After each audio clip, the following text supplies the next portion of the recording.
We're going to be talking about hypertension, high blood pressure. Just a bit of background for people that don't know me. I'm a GP, what we know in Nigeria as family medicine consultant. I've been a GP for 2 years, but I've been a medical doctor for 11 years. High blood pressure is one of those things that I talk about a lot in my clinic. It comes up even when I'm not planning to talk about high blood pressure because it's such a fundamental part of health that relates to so many things. And it's so silent that it's not one of those things that will typically give you symptoms. But it does have symptoms that can easily be ignored, but we'll touch upon that. So blood pressure, we all hear high blood pressure, high blood pressure. In my own language, they'll say "ifompa," because that's how you take your blood pressure, isn't it? So what does it really mean? It just means the force at which your blood flows through your body. So we have the heart, and the heart pumps blood around the body. What does the blood that pumps around your body do? Essentially, blood carries oxygen. And all the tissues in the body require this oxygen to function. It also carries nutrients to your muscle, nutrients to your organs. And it also carries away, toxins, it carries away something we call the oxygenated blood. Basically, the oxygen that your body has used up and then the byproducts. So, the movement of blood around the body is essential and it's the heart that does it. The beautiful thing is there's a rate at which it moves. I'm not going to bore you with the scientific part, but there's a pressure. Just like in our houses, we have water pressure. You know when you open the tap, there's a pressure that you open and you know that this pressure is normal. And there are times when you open the tap, you say, this tap is not flowing well, or it's flowing too fast, the pressure is being... So in that instance is when we talk about blood pressure. So there's a set rate at which is meant to flow, the pressure. So when the pressure is too high, that's when we talk about high blood pressure. When we talk about when the pressure is too low, that's when we say low blood pressure.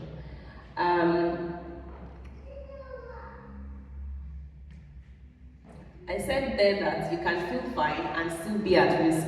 I've said that already. And I've just put bits and pieces of Bible verses in every slide. Because how we like to think about it as Africans is that there is medicine and then there is God. God made this body. And the understanding of that body was given to humans by God, not the devil. Or do we believe that the devil has the power to be doing all these things, to be giving us this knowledge? No. So, God has given us this body and we must take care of it. And part of our body is our heart. And the pressure too concerns us. When God has given you something beautiful, it is your job to look after it. God has not raised children that would expect Him to do everything for them. He has put this body in our hands. And what we do with it is our responsibility. And we are responsible children of God, and it's our job to look after ourselves. God will look after us, but we also have to look after ourselves. Next slide, please. So what do the numbers do? So we all do blood pressure at home. Sometimes I've realized that a lot of people do the blood pressure, but we don't really know what the numbers mean. You go to the hospital, when you first enter, the first thing they will do is your blood pressure, your temperature, everything. You will see the numbers, but I realize that a lot of people don't even know, is this too high, is this too low, is this normal?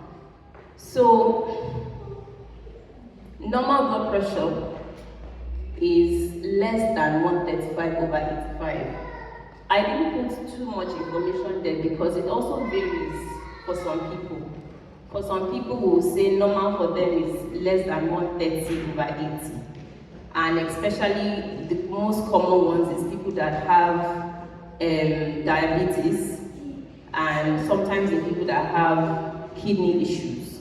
I'm not going to delve too much into that. But without any other problem, normal blood pressure should be less than 135 over 85.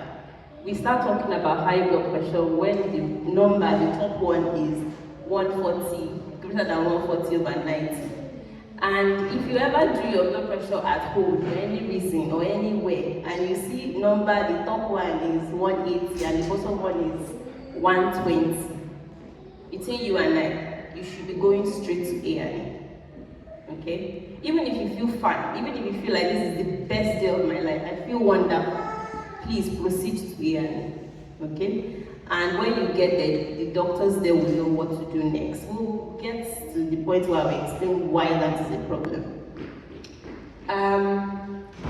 High blood pressure strains your heart. So let me try to break it down a little bit more. So just like I said before, you've got blood vessels in the body. So there is the heart, which is the pump, and then there is the pipes that carry the blood all around your body. So if the pressure in the heart is too much, it will put too much stress on the blood vessels themselves. So it's like just picture, I'm going to explain like a plumber. Just picture your pump is overworking and then it's pushing so much force of blood through the blood vessels, which is like pipes. It's either the pipe will burst or the pipe will start to wear out. And that has its own dangers. And all of these things happen so silently. You won't feel it until it's too late. I think I should also mention from this slide that this is a common question I get in my clinic. When people come and then we do their blood pressure and it's like 160, 95, and I say go home. They're like, but it's not normal. You told us that 140 over 90 is high blood pressure. The reason is because blood pressure is not static. It is not the same all through the day. If somebody come now and say, Pastor, I want to give you $1 million for the church, Pastor's blood pressure will go up. So if I take his blood pressure in that instance, I will be getting 170, 95, 97. It doesn't mean that Pastor has high blood pressure. So what we call hypertension itself is, the key word is sustained high blood pressure. So what I mean is, even when he's at rest, it is high. Even when he is happy, it is high. So that is why you might go to your GP or see your doctor and your blood pressure will be above the 140/90 I have written, and they will still say go home. It's not because they are trying to kill you or they don't know what they are doing. It's because sometimes that might just be one episode, and we will not start to treat you until we can prove that it is a sustained high blood pressure, which is not normal, because how can your heart be racing when you are sleeping? So that is, at that point, GPs here will tell you that go home, get a piece of paper, get a blood pressure machine, and do your blood pressure morning and evening. Usually we used to say for 7 days. And what we then do is just mathematics. We will add everything together and divide it. So you find basically the mean. So hypertension is when we now do the division and addition and we still get something above 140/90. And that is when we now say, please, it looks like you have hypertension, we need to tackle it. So if you come back, and then also we find that some people, when they are in the hospital, for some reason, they don't like health professionals, they don't like nurses, they don't like doctors, they don't like inside the hospital. Yes. So we realize that when we do their blood pressure, it's always high. It's always looking dangerously high. There's a name for it. They call it white coat hypertension. White coat because obviously back in the day, doctors used to wear the white coat. So when they enter, you see the white coat and your blood pressure will start going up. Hey, these people are going to give me injection. These people, what's wrong with me? So the home blood pressure we ask you to do also helps us to gather evidence to say, okay, this person has white coat. And once that has been determined, has happened several times, it will go on your record. And even you should always remember to say it and say, it's always high. So, but here, even if you have white coat, Once a year, we will ask you to submit your blood pressure readings twice a day for 7 days for us to check again. Because you have white coats does not mean that down the line you cannot end up with original hypertension. When we understand the dangers of high blood pressure, we can take action early and protect ourselves. The reason for me saying that is that hypertension is very easily managed. You can have hypertension as a diagnosis, and you can go on to live 120 years on this planet with no issues at all, as long as you manage it. The problem is when we wish it away, when we ignore it, when we hope that it silently it is what it is, honestly. Because once hypertension starts to cause problems, which we'll get there in a few slides, those problems are when the wahala starts, essentially. So it's like driving a car and your fuel pump is not good and you are wishing it away. If you don't manage and sort out that fuel pump, eventually other things that will spoil in the car, you will not like it. It's the same way we'll see our car and say, I'm going to say this in Yoruba, Onjo head. And every morning, you wake up, you look under the car, you see oil, you top it up, you move on with your life. You don't take it to the mechanic. It's when you enter Third Milan Bridge one day, the car will just do bam, bam, bam, bam, boom. It's gone. So how would we be more bothered about a vehicle and we will now ignore our own body? So let us be thinking about those things. When our car is leaking oil, we don't call God, do we? We carry the car to the mechanic. God is powerful. He can fix the oil pump. He can fix the leaking oil. Why are we not calling him? Sometimes there are things that have been handed over to us by God, and God expects us to be responsible with it, and our body is one of those biggest things. Chairman, next slide. Causes and risk. Family history. Family history is a big one, and I will share this with the church. I have hypertension. I know it doesn't make sense when you look at me, because I'm not overweight, I'm very active, but my father has hypertension, my mother has hypertension, my great-grandmother has hypertension, everybody has hypertension. So, even when I went to see the cardiologist, he looked at me, he said, I said, oh God, it's there, there's nothing we can do about it.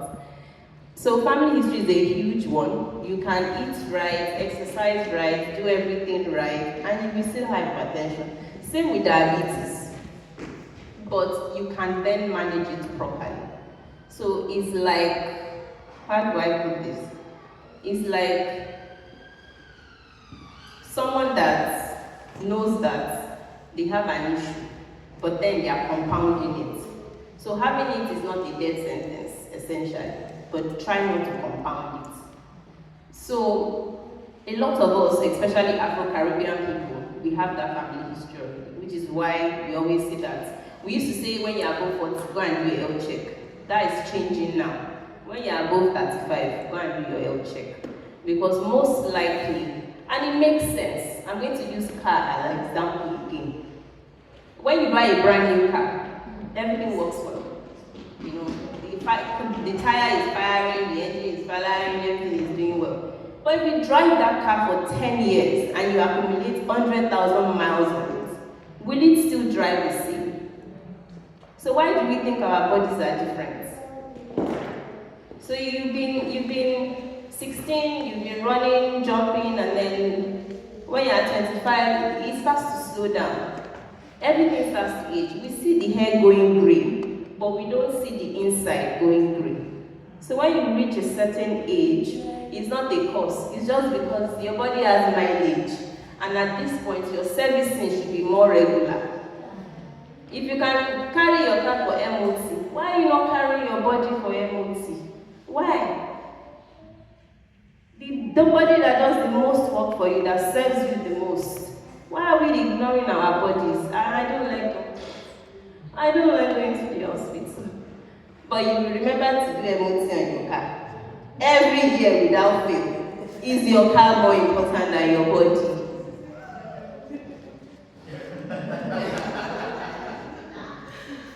Another thing, too much salt.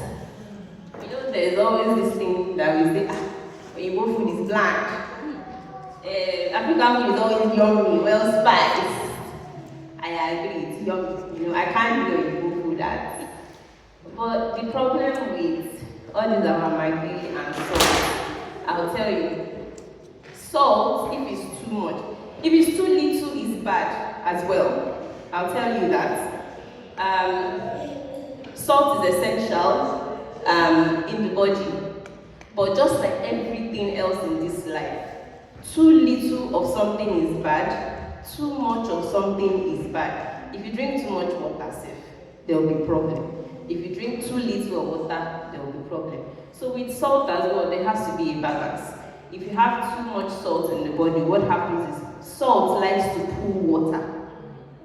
And when you have too much salt in the body and then it's pulling too much water and retaining too much water in the body, we go back to that my analogy again, which is pressure. So it increases the water volume in your blood, which means there is more blood volume. When there is more blood volume, there will be more pressure. So that is why we always say don't eat too much salt. But I am not an advocate to say zero salt, but make sure that it is in moderation. So iron risk in Caribbean people, we talked about it, that's almost the same thing as family history. Inactivity or being overweight. People always say, what do you mean by inactivity?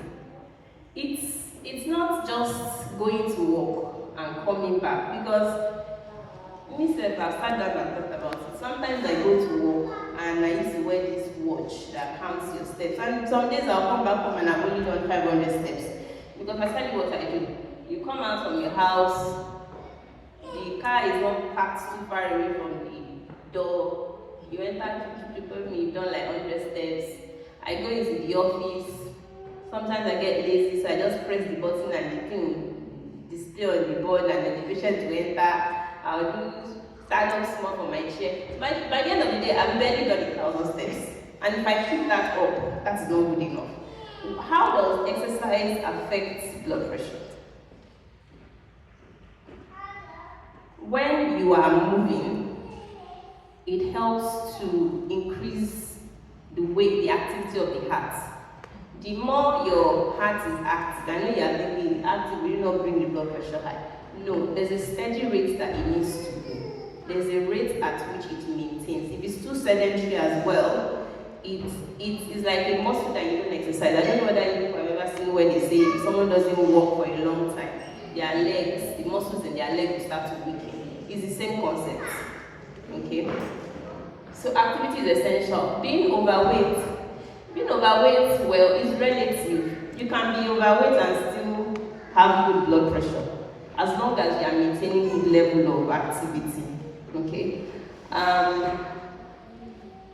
When we don't move our bodies, our hearts get weak, our blood vessels get tighter, so the pressure inside goes down. Movement is medicine. Even a daily walk can lower your blood pressure. Common misunderstandings, I've mentioned a few. You can feel fine and you can be moving around with 180, 120 blood pressure. I've seen it many times. When we get to the next slide, I'll explain how that can be catastrophic. The body is very resilient. Our bodies are very, very resilient. So before your body will quit on you, you have probably driven that body in a way that the body was like, I can't anymore. Because you can go on with high blood pressure for many years until the body will give out.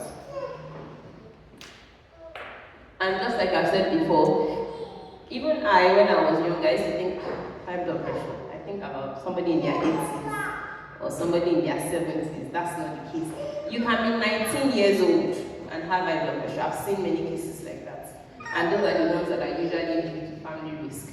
There are also some other conditions that can make an 18-year-old, a 19-year-old have high blood pressure, but I'm not going to delve into because that's a more complicated issue. But you can have high blood pressure in children that are younger than 18 and above. So it's not just a old people's condition. Do not stop your medication, child. This is a health professional greatest challenge. And I think it's also a human challenge. My husband is sitting at the back there because he holds the alarm that reminds me to take my blood pressure tablets every night. So he looks after me in every single way. And that's because as humans it's normal. So I don't look badly at my patients when I ask them, have you been taking your medication? And they say no, because me say I'm a culprit. Thank God for the wonderful man over there that keeps me in check. Because I'll tell you, it's exhausting. I'm not going to sugarcoat it. Every single day, you have to remember one thing that you have to take by fire, by force. But when we get to the next slide, I'll tell you why it's important to keep at it. Because it's nice standing here and my arms work and my kidneys work and everything work and I can see you can see me. And you want to keep people up that way. You know, I want to see my grandkids. I don't want to be sitting in one corner and not able to play with them because I can't move one part of my body. Or I can't see them properly. Or I'm going for dialysis.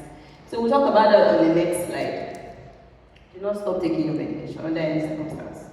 Unless your doctor tells you to. Another common question I get is, every time, so is this medication for life? Most times it is, but there are times when it is not, which is why we do a yearly check. For some reason, sometimes your blood pressure could get to a certain level that will say, maybe let's leave it. So the blood pressure target for people above 80 is slightly higher than people below 80. So we leave them a target of 150 overnight. There's a reason for that. The heart is weakening, just like your hair is going grey. So they actually need a bit of pressure to supply their organs. So we don't want to bring that pressure down too much. So if you have been taking blood pressure all your life and then you come to my clinic one day and your blood pressure is looking 140 something and you are in your above it, I probably will tell you to stop taking it. So there are instances when you can come off it.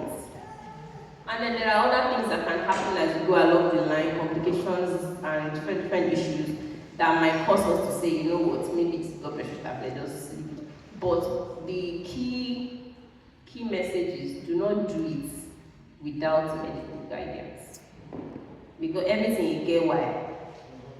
You get why. So make sure your why, your doctor has told you. The fact that, oh, my sister stopped that one, you are not your sister. Do you know what is the full medical history? Or my cousin had it and stopped. Don't do that, please. Please. And another thing I always hear again from my patients is, I stopped taking it because it became normal. The analogy I always use for them, you know when you are driving and you mash brake, what happens? The car slows down. When you take your leg off that brake, what happens? The car starts picking up speed. It is normal because you were taking your blood pressure tablet. The moment you stop taking it, it will start to go up again. So it is not, so I had blood pressure problem, but it's normal now. I don't know. Okay, so please always stop any medication with medical guidance. Herbs do not replace treatment. I'm looking at Pastor here. Me and Pastor have had many discussions about herbs. All these medications that Igbo people have made, some of it, most of it were made from herbs.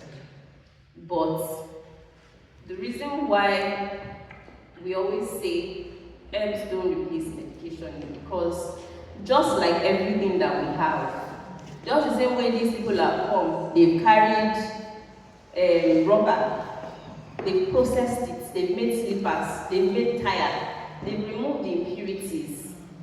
They've carried all our herbs, you are right, but they've managed to remove some impurities that are not needed. So we might have, yes, herbs for blood pressure, but for some reason we have not decided to purify all these herbs. Oyinbo has gone ahead and done that.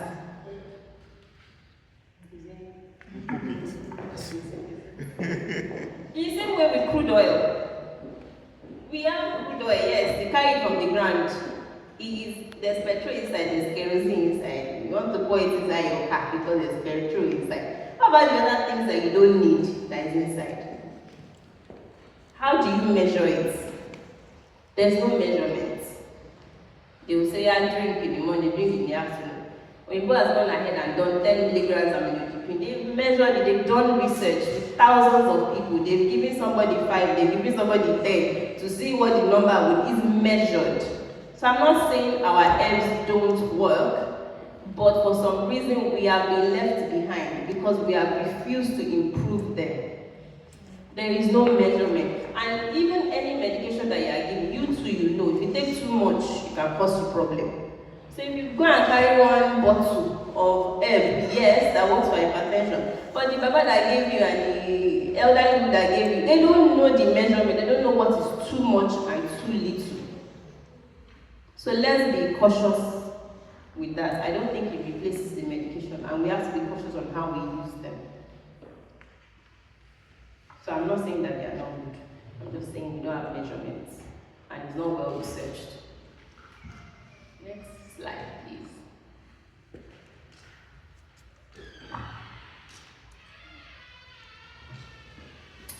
So the different medications that you use have different ways that they work. They all don't work the same. Some of them relax the blood vessels because sometimes when the blood vessels get damaged due to the pressure, they become narrowed and they become tight. So blood vessels have elasticity to them. So as the pressure is going boom, boom, boom, they will expand and collapse. Over the years, if you have uncontrolled hypertension, they can become stiff and they don't expand the way they should. So some of the blood pressure tablets is targeted at the blood vessels, which is the pipe that carries the blood away from the heart. Some of them remove the extra fluid. You know, I mentioned about salt intake and then increasing your blood volume because there's more water. They would reduce the fluid volume, and then obviously that would indirectly reduce the pressure. So, and some help the heart to work a bit easier. So please take your medication daily. Next slide, please. Right, this is the crux of the matter. Why does managing blood pressure matter? Why are we bothering about it? If it's so silent and we don't know anything about it, why are we even talking about it in the first place? I think I have to peel back on the silence. Sometimes it's silent, but sometimes there are symptoms. One of the commonest symptoms is headache. You know that niggling headache that is not going away, it's always there in the evening. It's just there. My head just feels full.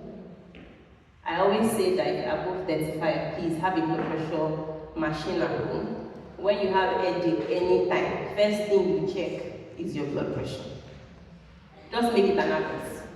Just keep it in your bedside. If you get one headache that does not make sense, it did not stress you at all, nobody shouted on your head, and somehow there's just one headache there or one feeling in your head, please check your blood pressure.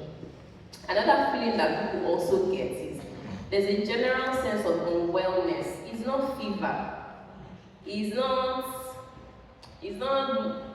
anything. It just feels like I don't feel right.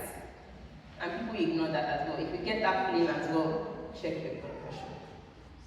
Some people also get eye pain. They will say in my language, if your eye is troubled or is painful on one side, please check your blood pressure first.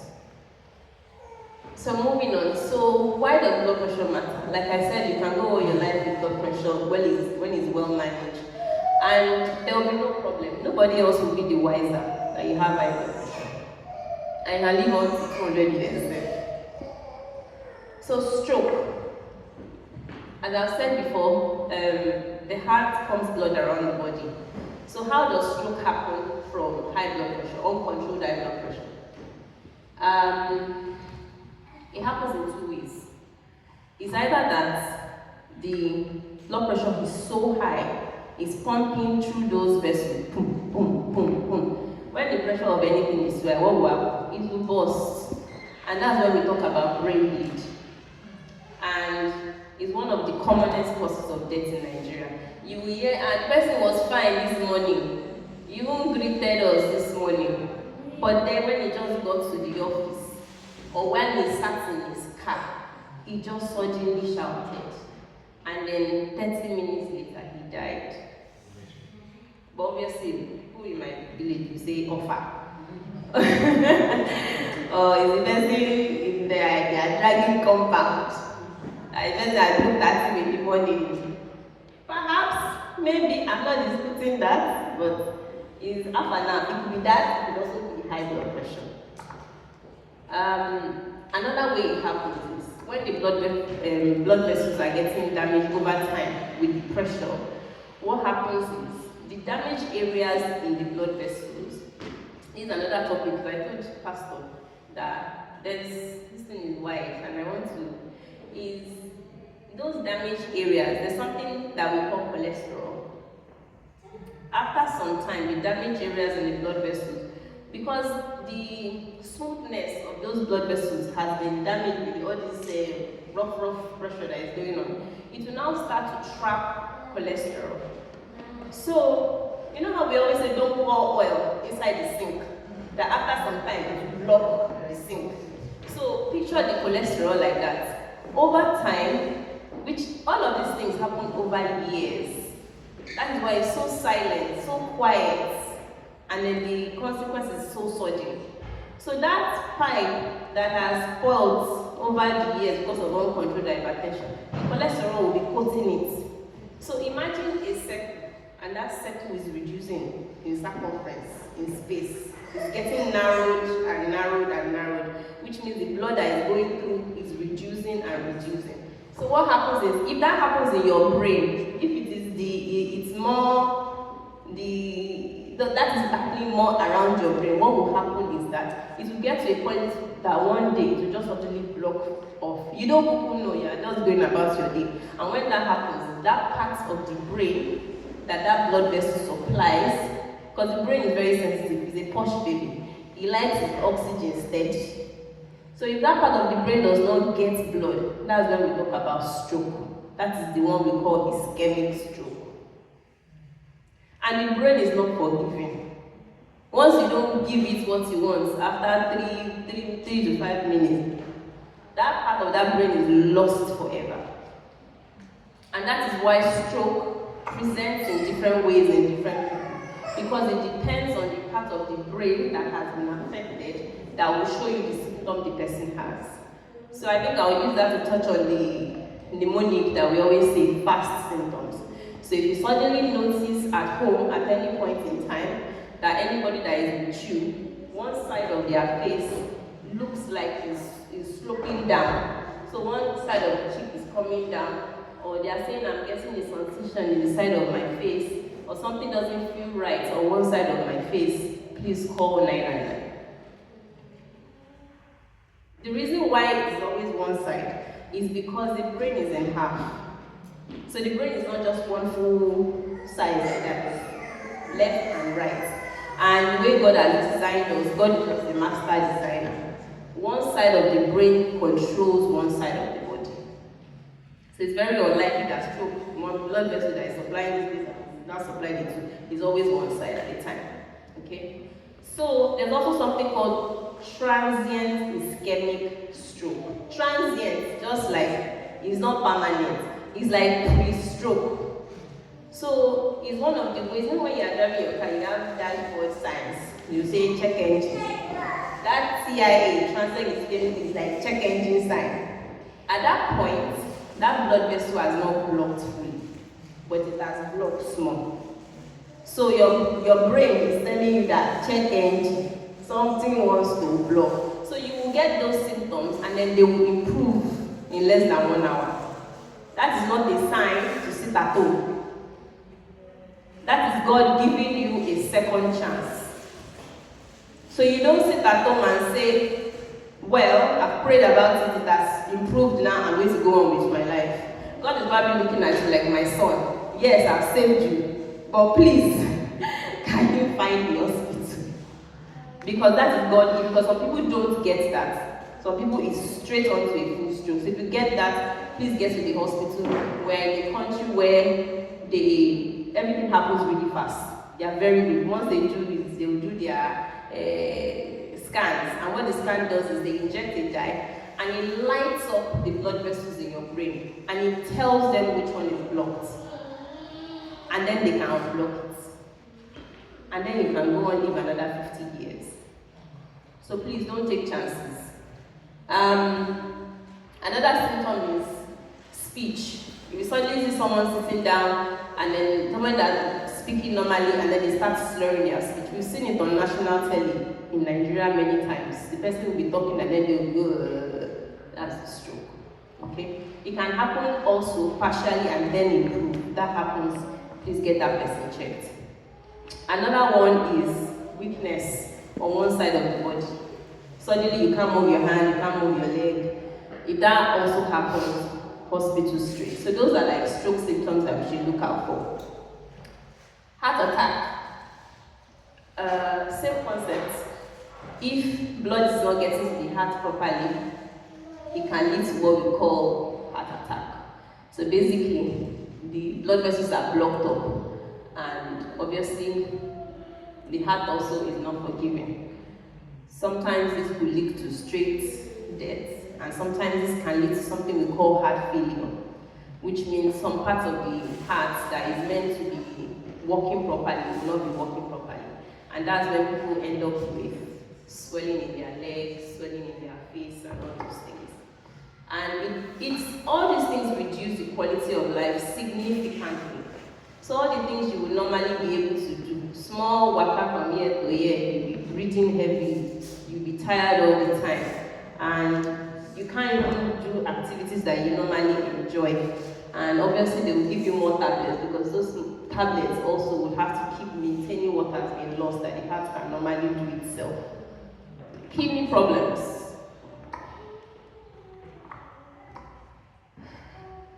I don't like kidney problems because this one just drags out, and it's not pleasant. It's not a pleasant thing to have. Because same concept, the kidney is a very important part of the body. It helps to filter toxins. So all the bad things in the body, that is where it helps you to get it out. If for any reason your blood pressure is so high and then it damages the filters in the kidneys, that means that your kidneys can't do what they are meant to do. And that's when you now start hearing of dialysis. Dialysis just means that the work that the teeny tiny kidney that God has put in your body is meant to do for you is unable to do it anymore. So God has created a big machine that is this big that they will now connect the person to. The blood that the kidney is meant to clean, they will now pump the person's blood inside this machine. It will clean it and then return it back to the person's body. This happens in our body silently, casually. We don't realize what God has done for us. Because when you just think about the human body, you must just think that God is amazing. Master engineer. So as you and I are sitting, your kidneys are filtering everything out the way they should. And then you are out, you've gone to pee, you don't realize that your body is just doing wonders. But once that is compromised, what then happens is, they will now say it should be coming 3 times a week. This should not be happening 3 times a week. It should be happening in real time.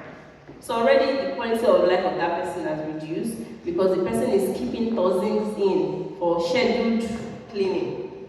It should not be scheduled cleaning, it should be as they go. But there's no way to do that. And after some time, the kidneys will give out. And that's when you now start looking for relatives that has kidney to borrow.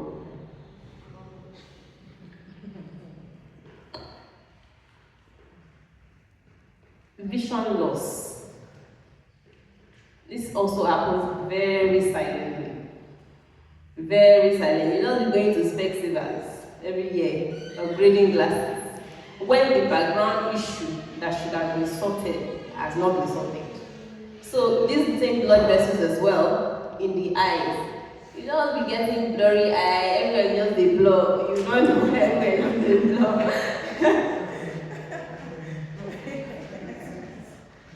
So I think eyes very essential, very essential. There's no part of the body that is not essential, but this one used to pay me pass because the signs are there. The signs are there. So get your eyes checked regularly. You can regular as you can do it, maybe once a year. And if there is blood pressure there, you have to make sure that your blood pressure is well controlled. Next slide, please.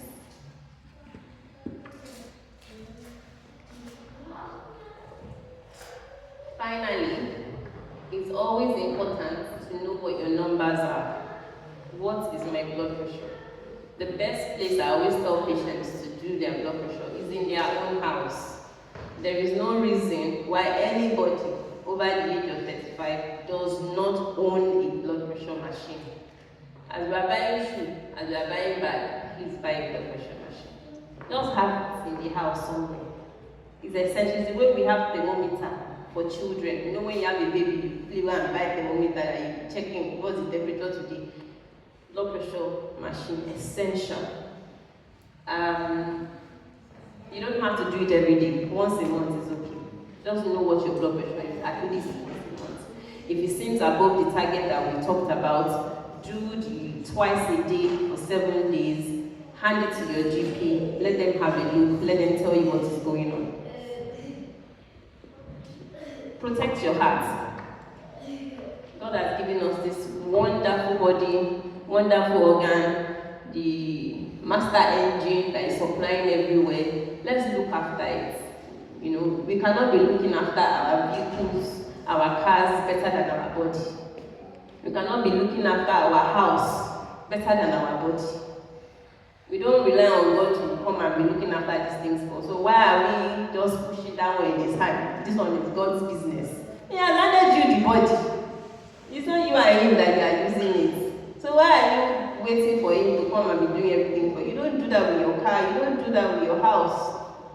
You don't do that with your job. Honor God with your health. Our bodies are the temple of God. We should look after it. Check your blood pressure, take your medication, stay active. Protect this beautiful life that God has given unto you.